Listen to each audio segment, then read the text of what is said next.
Hello and welcome to JSB Talks Digital, the podcast for marketers, digital change champions, and those of you bringing your skills into the digital age. I'm Joanne Sweeney-Burke, and this podcast is brought to you by Digital Training Institute. In this episode, I explore how social media has transformed journalism. As a former journalist and broadcaster, I can see a significant shift in the industry, and I thought I'd explore it more in today's show. It's all about Facebook and social media news. I updated my Facebook app and I noticed a second news feed. Great news for online educators with units added to groups, and Facebook updates its clickbait algorithm. I interview Heather Conley, former US Deputy Assistant Secretary of State and now Senior Vice President and Director of Europe Programme at the Centre for Strategic and International Studies in Washington. Heather and I discuss how social media is acting as a filter for politicians from mainstream media. In Shoutouts, a political, policing and a public policy case study of how to amplify news using social media. Ask JSB. Journalists ask me my opinions about social media. In JSB's column, how social media has transformed the journalism landscape and why the profession needs to upskill before it's left behind. And find out what social media tool will make your week if you're monitoring breaking news. Social media news. It's all about Facebook in this week's social media news. I updated my Facebook app last week and I noticed a second news feed indicated by a rocket icon. Have a look at the blog post associated with this podcast to see how it looks on my smartphone. I've been asking my social media peers about it, and I've discovered that most actually don't have it right now. Some peeps in the US and Ireland did have it, but they said it disappeared. Others have a video icon, which I don't have. But I've noticed that live videos of brands that I'm following are appearing automatically in the bottom right-hand corner of my newsfeed, another new development. I really like the second newsfeed, which contains trending news and viral stories. I'm a news hound, and so I find myself jumping in there much more than on my own newsfeed, which still is a curation of friends and brand updates. So, with less and less space for Facebook to publish all the content created by its 2 billion users, it seems they are seeking innovative ways to deal with the issue, which of course also gives it another advertising stream. I haven't seen any advertising in the rocket timeline quite just yet, but I'm sure we will. Some great news for online educators with units now added to Facebook groups. I'm an e-learner and I also sell online courses, so the news that Facebook is rolling out units to groups is most welcome. Did you know that the e-learning market is growing at an unprecedented rate? E-learning revenues exceeded $50 billion in 2016. Also interesting to note is that 78% of organisations reportedly use a learning management system, or an LMS. You can add units to Facebook groups. Currently, it's only available in groups set to school or class type. You can, however, create multiple units, add new content, and or retrospectively add previous wall posts to units. Group members will see a progress bar as they go through each unit, and they are rewarded upon completion. So, in effect, Facebook is modelling this on a typical LMS platform. I've posted a screen grab shared by Mary Smith of her Inner Circle with Mary Facebook group. So what do you think? Will you use the Units tab to sell e-learning products?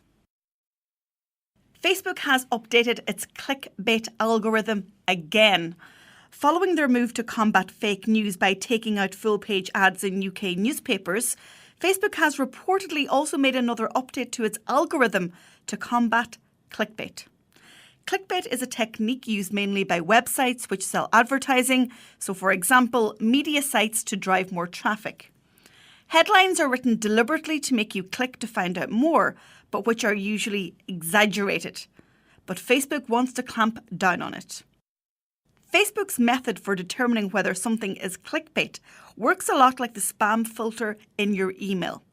It's programmed to look for keywords and phrases that typically indicate whether content falls into that category, then it flags that content accordingly. There are two specific types of clickbait that Facebook targets: headlines that leave out crucial information and ones that mislead and exaggerate. As I always say, if you want to go fast, break the rules, but if you want to go far, stick to the rules. So by clickbaiting, you might win more traffic to your website, but it will be short-lived because the algorithm will eventually close the door to reach of your posts. Interview. In today's show, I interview Heather Conley, former US Deputy Assistant Secretary of State. She's now Senior Vice President and Director of Europe Programme at the Centre for Strategic and International Studies in Washington, D.C. Heather and I discuss how social media is acting as a filter for politicians from mainstream media. And of course, we also discuss how Donald Trump uses it. JSB Talks Digital. Heather Conley, you're here in Wicklow for the EPP Group Congress. Tell me a little bit about your thoughts on the influence of social media on political communications. Well, it's massive. I think our presidential election demonstrated how powerful Twitter was, where you literally now have an industry, social media and apps that are now for markets and commercial purposes. When the president tweets out about a company that maybe he's not happy with, their stock price crashes. I mean, so it's an industry now that's focusing on this instantaneous communication. Now, the challenge is that communication can be contradictory. One tweet can say one thing, in the next few days it can say something else. And now countries are getting their information. So I look at the world of diplomacy. Now, why do we have embassies? Why do we have foreign ministries if leaders are going to communicate directly, unfiltered to each other through social media? What does that mean for our policies and tools? So it is amazing how this is shaping. I think, again, in the U.S. political process, you saw where President Obama wanted to leap over the media filters. He wanted to get his message directly to people. Now, he didn't have the Twitter feed that President Trump has now, but I think there's always this attempt to get straight to folks. The problem is now we have false news, and now we're not sure what is true, what is not true. Do you think that more than ever before, there's a greater role for journalism in the world of politics and diplomacy? I think there's an incredible role for journalism. I think first and foremost, right now, we need fact-based journalism. I think journalism got too much in the analysis business, not enough in the factual business. Now media has to help us fact-check when either a political figure or now we have foreign powers that are injecting themselves in false information or hacking materials. We need the media to be the ballast of this. Here are the facts. Here's what we know. Here's what we don't know. And in an age when we are just seeing, where Twitter feeds of a terrorist incident, we don't know what's true, what's not true. It's just coming at us. How do you discern? So journalism plays a huge role just in factual-based information. The other role is investigative journalism. And this is, again, what we're seeing we have growing authoritarian leaders that want to not show what they're doing, either their close ties, their business relations. Now, more so than ever, we need transparency just to rebuild trust. And so investigative journalism is incredibly important. In some ways, that's its historic role, but now it's got much broader reach because of social media. What about the premise that vanity metrics, followers, likes and subscribers drive an ego? And, in politics, it's about personalities. Do you think that politicians can see through the social media rose-tinted glasses and look beyond it? Well, I think it's a huge pressure. I think it's a pressure on teenagers, to be honest with you. The pictures and are you liked? You're absolutely right. It is vanity. It's narcissism on steroids. I think what we have to like is the content. we have to see social media as the positive tool that it can be, and understand it can be a very negative tool. What I'm surprised by, this is either comments when we write an analysis or we write a piece or we are quoted in the newspaper, the language, the hatred. The other part of the social media phenomena is, that we've lost our ability for civil discourse, and we scream at each other, and it's hate-filled. How do you start having responsible conversation? It's okay to disagree. Help me understand what your point of view is. I don't see it like that. But if we're just going to, invective and then a politician is more concerned about how many followers and how much they like, that's not content. That's just a popularity contest. And, that a leader is usually not popular if they're doing the right thing. Do you think then that social media has the potential to win elections? Or are we just in a stage where it just happened and it's driving the populist vote and the populist movement? And will this phase end? I don't think the phase is going to end. I think this is social media is an incredibly powerful tool.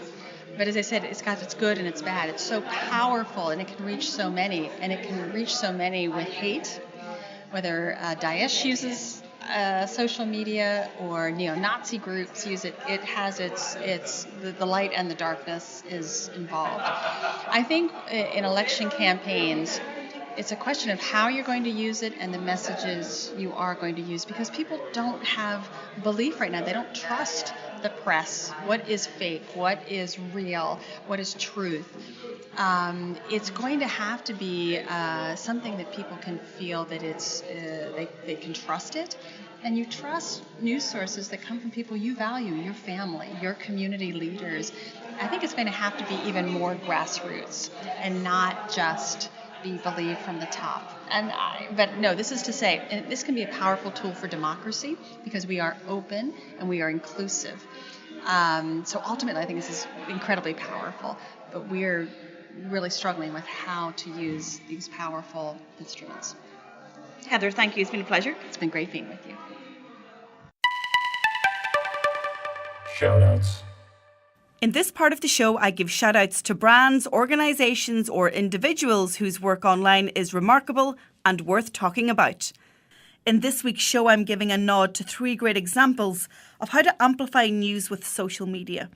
In line with my work on digital transformation in the public sector, I take a look at policing, politics and public policy.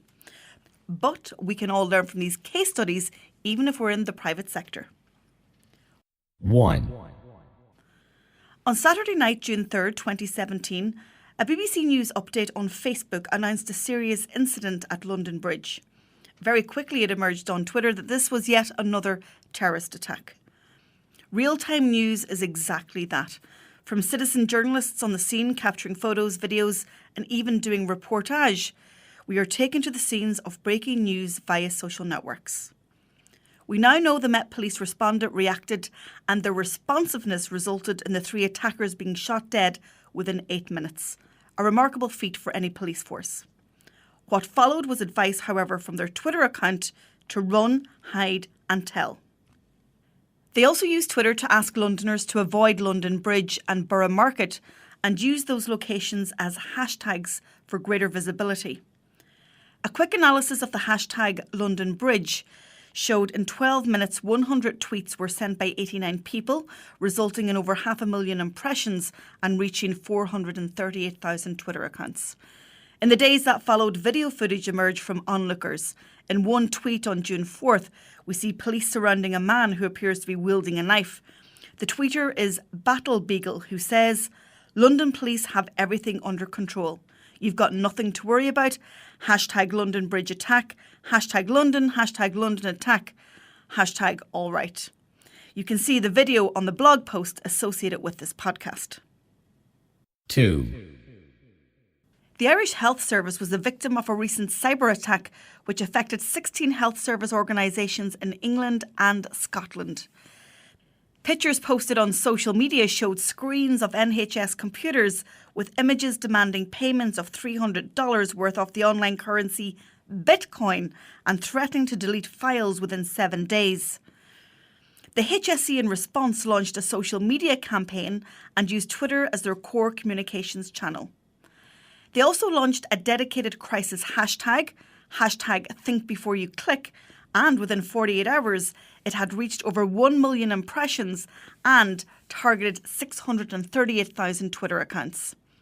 They also developed a how-to guide for its 107,000 staff on what to do when they came into work on Monday morning, as they had shut down the entire HSE's email system.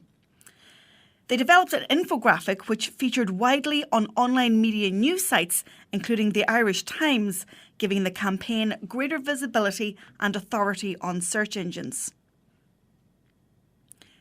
CIO of the HSE, Richard Corbridge, said that social media had been an invaluable communications tool, as all email in the organisation had been shut down for 4 days.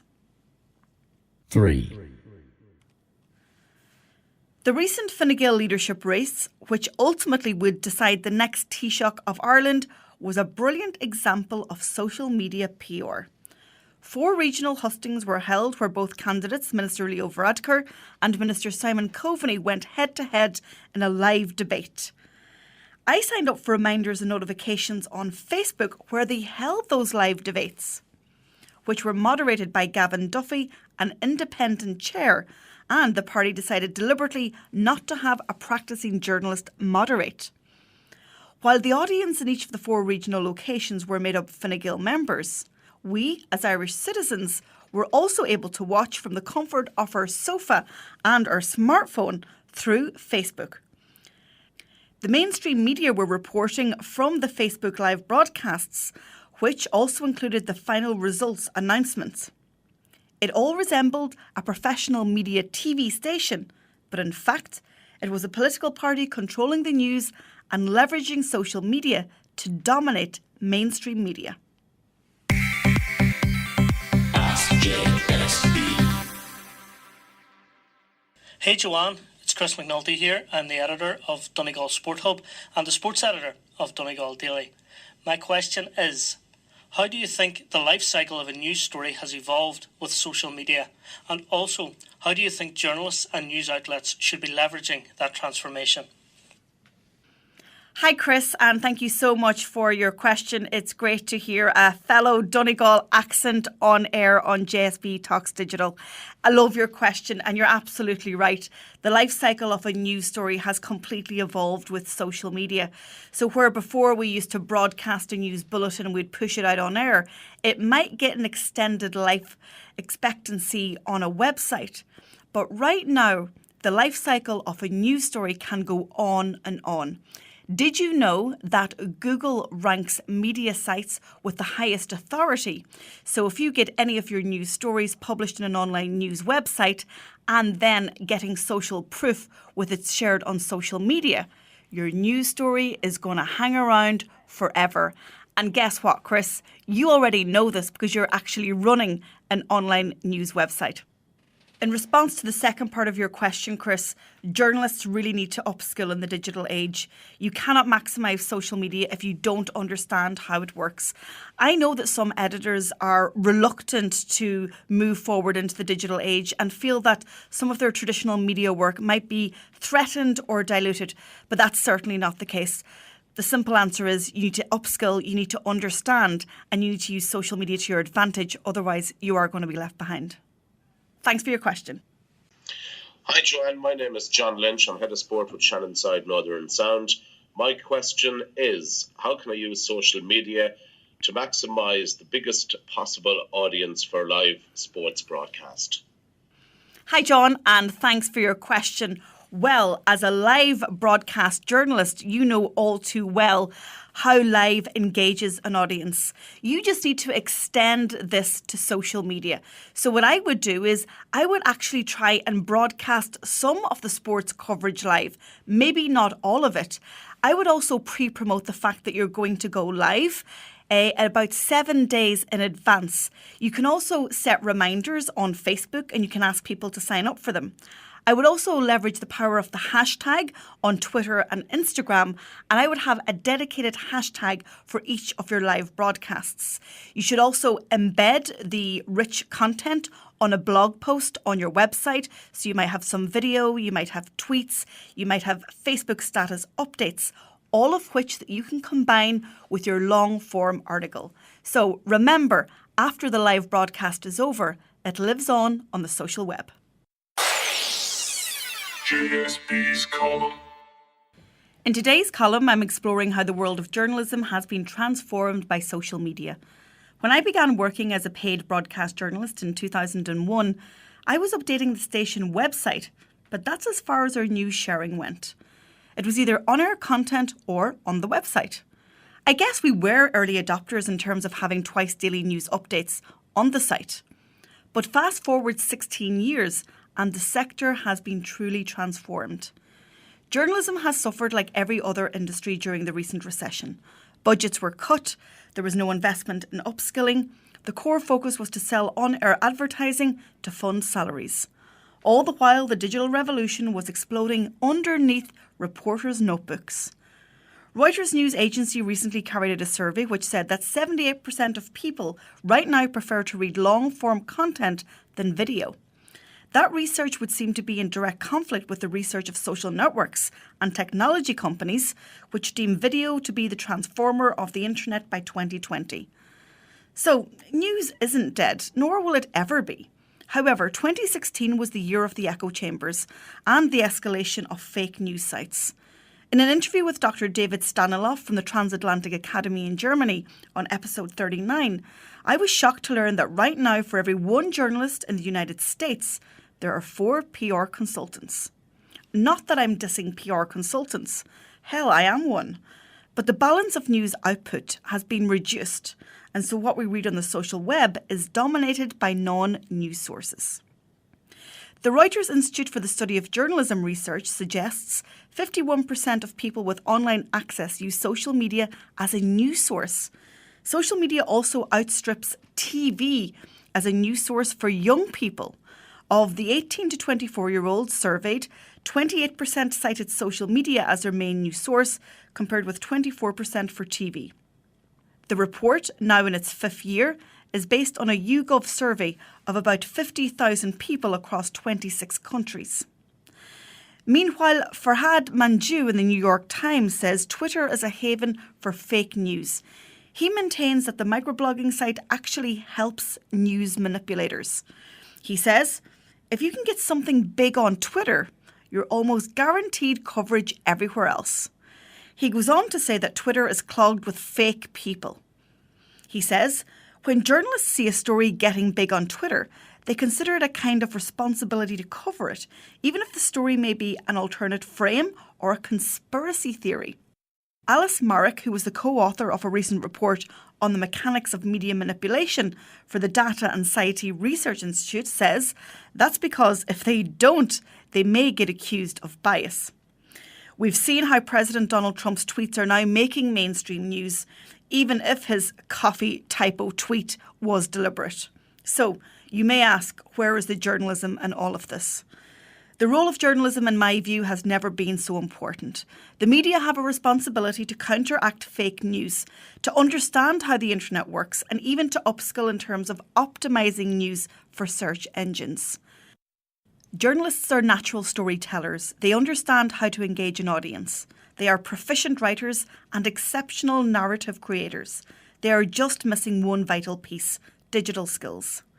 With greater investment in career journalists who missed the boat into the digital age, we can try and recapture truth, so vital in a world where terrorism, hate speech and trolling dominate our news feeds. Social media tool of the week. The tool that saved my working week this week is Zenarch. If you are engaged in online PR campaigns or content outreach, then you should ask yourself, how much time am I spending each day reading through online news sites? Zenarch provides its clients with news, information and opinion from every key online source that impacts a business or an organisation. I'm able to track keywords relating to my business and those of my clients so that I don't miss an online media mention. I get twice daily updates at 8 a.m. and 3 p.m, collating all mentions so far that day. I also monitor for subjects I'm interested in, for example, policing and social media and politics and social media. With critical information collected and delivered to me by email twice daily, I can identify threats or opportunities, and I can act immediately and effectively while saving hours of manual research. This is how I keep on top of news stories which are evolving hourly in the digital age. If you are looking for an electronic search product which is cost effective in terms of tracking and monitoring breaking news stories, and you're searching in the UK or in Ireland, then log on to zenarch.com to find out more.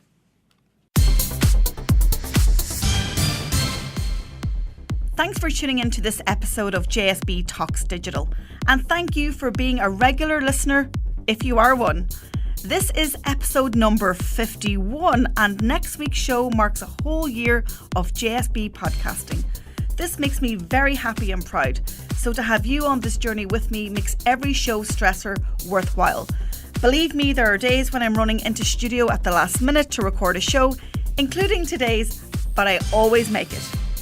In some other news, JSB Talks Digital, the podcast, also made it in the top 5 of the OMIG Awards.